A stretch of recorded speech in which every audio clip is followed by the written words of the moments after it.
আজকে লক্ষ্য করে দেখলে দেখা যায় মুসলমান যেখানে নির্যাতনের স্টিম রুলার ঠিক সেখানে। কথা বলেন, কথা ঠিক কিনা? আমরা আজকে বাংলাদেশের মুসলমানেরা, মানুষেরা বড় খুশি, আমরা 5 আগস্টে দেশকে স্বাধীন করেছি। কথা বলেন ঠিক কিনা? খুশি হবার কিছু নাই। আমার দেশকে স্বৈরাচার মুক্ত করেছি এই কথা বলার কিছু নাই।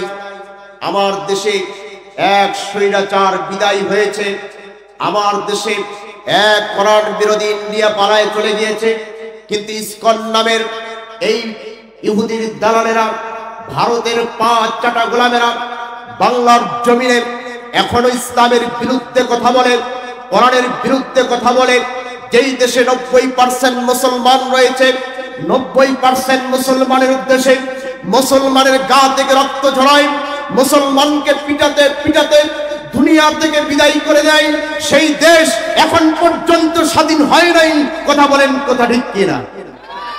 ও কুড়িগ্রামের মুসলমানেরা, এই বাংলার জমিন ইহুদি মুক্ত জমিন, খ্রিস্টান মুক্ত জমিন, ইসকন মুক্ত জমিন, বাংলার জমিন পরিষ্কার করার জন্য যদি প্রত্যেক উলামায়ে কেরাম ঐক্যবদ্ধ হয়ে কোরআনের জন্য ডাক দেয়, ও কুড়িগ্রামের মুসলমানেরা, ওলিপুরের মুসলমানেরা, বাংলার জমিনে ইসলামী রাজ কায়েম করার জন্য, কোরআনী রাজ কায়েম করার জন্য যদি বুকের তাজা রক্ত ঢেলে দিতে হয়, ও ওলিপুরের মুসলমানরা, আপনারা কি বুকের তাজা রক্ত ঢেলে দিতে রাজি আছেন? কারা কারা 2 হাত তুলে আমার আল্লাহকে দেখায় দেয়। নারায়ে তাকবীর।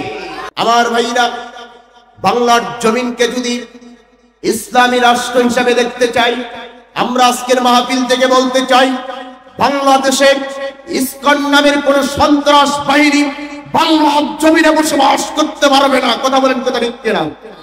যদি বাংলার জমিনে ইসকন নামের এই সন্ত্রাসটা যদি থাকে, ও ওলিপুরের মুসলমানরা, এই সন্ত্রাসকে বাংলার জমিন থেকে তাড়ানোর জন্য যদি কাপড়ের কাপড় মাথায় বাঁধতে হয়, মাথার পাগড়ি যদি মাথায় বাঁধতে হয়, তারপরেও 5 আগস্টের মতো, আবু সাইদের মতো বুকের তাজা রক্ত ঢেলে দেওয়ার জন্য রাজি আছো? কারা কারা 2 হাত তুলে আল্লাহকে দেখায় দাও।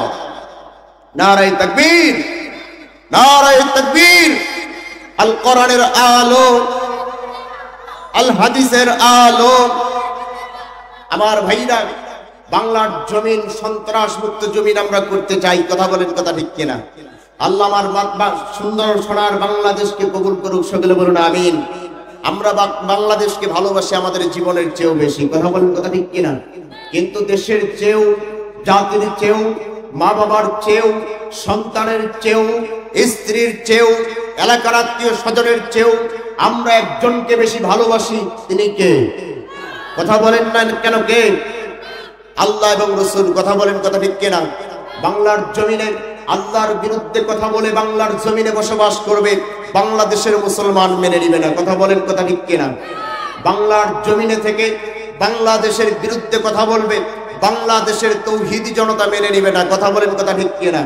আমরা চাই বাংলার জমিন সন্ত্রাস মুক্ত জমিন। কথা বলেন, আওয়াজ দেন। ভয় পায় না? ভয় পান আপনারা? ভয় পাচ্ছেন? কারা কারা ভয় পান? হাত তুলেন তো। কেউ পান না তো ভয়? তাহলে মুখের আওয়াজ খুলতে হবে। মুখ কি করতে হবে? আপনারা আওয়াজ দিবেন যেমন, ওয়াজ হবে তেমন। আমি আপনাদের এলাকায় নতুন বক্তা দাঁড়া ভাবিয়ে না। আমি আপনাদের এলাকায় 2019 সাল থেকে আসি। আমার জানা আছে কুড়িগ্রামের মাটি ইসলামের ঘাঁটি। কথা বলেন না কেন? কুড়িগ্রামের মাটি ইসলামের মাটি। কুড়িগ্রামের তৌহিদি জনতা কোরআনকে ভালোবাসে, কুড়িগ্রামের তৌহিদি জনতা ইসলামকে ভালোবাসে। বিগত 16 বছর এই কুড়িগ্রামের অনেক যুবকেরা বিনা অপরাধে জেল খেটেছে। কথা বলেন, কথা ঠিক কিনা? আমরা বলতে চাই, কুড়িগ্রামের জমিন কোরআনের জমিন, কুড়িগ্রামের জমিন ইসলামের। আল্লাহ কবুল করুক। সকলে বলুন আমিন। আমার ভাইরা, ভাবিয়েন না ওয়াজ হবে নরম, না, ওয়াজ যা হবে সব গরমেই হবে, গরমের মাঝখানে কিছু আমরা কোরআন থেকে কথা বলবো। কথা বলেন কথা ঠিক কিনা? যা হবে কি থেকে হবে? কথা বলেন কি থেকে? কোরআন থেকে শুনতে রাজি আছি না নাই? কথা বলেন আছি না নাই? কোরআনের হক কথা সহ্য হবে না তাদের, মুনাফিক যারা তাদের। কথা বলেন কথা ঠিক কিনা? আমরা বাংলার জমিনকে স্বাধীন করে মনে করেছি আমার জমিন থেকে ইসলাম বিদ্বেষীরা মনে হয় চলে গেছে। যায় নাই ভাই, এখনো যায় নাই। যদি তাই হতো সিলেটের একজন দ্বীনি আলেমী দ্বীন মুফতি আলী আকবর ভাই, তিনি কোরআনের ময়দানে এই ইসকনের বিরুদ্ধে কথা বলার কারণে, ইসকনের বিরুদ্ধে স্লোগান তোলার কারণে, অন্যায়ের প্রতিবাদ করার কারণে, এই সন্ত্রাস বাহিনীর বিরুদ্ধে স্লোগান তোলার কারণে ময়মনসিংহের মুসলমানেরা এই আলী আকবর ভাইকে দাওয়াত করে নিয়ে মারধর করেছে, আঘাত করেছে। এই ইসকনের 5টা গোলাম সন্ত্রাস বাহিনীরা। কথা বলেন কথা ঠিক কিনা? আমরা আজকের মাহফিল থেকে এই অন্যায়ের প্রতিবাদ নিন্দা জানাই। যারা আলেমদের গায়ে হাত তুলেছে, যারা আলেমদের দিকে চোখ তুলেছে, যারা আলেমদের দিকে আঙ্গুল তুলেছে, যদি দুনিয়ার জমিনে আলেমের পা ধরে মাপ না নেয়, কিয়ামতের ময়দানে আল্লাহর দরবারে জবাব দিতে হবে। কথা বলেন কথা ঠিক কিনা?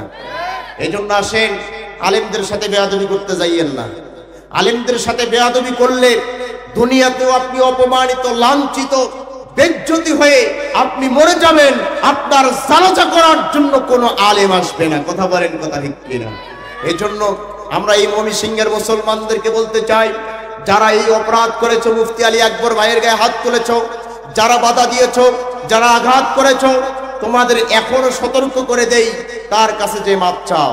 যদি মাপ না চাও, এই জাতি তোমাদেরকে ক্ষমা করবে না। কথা বলেন কথা ঠিক কিনা?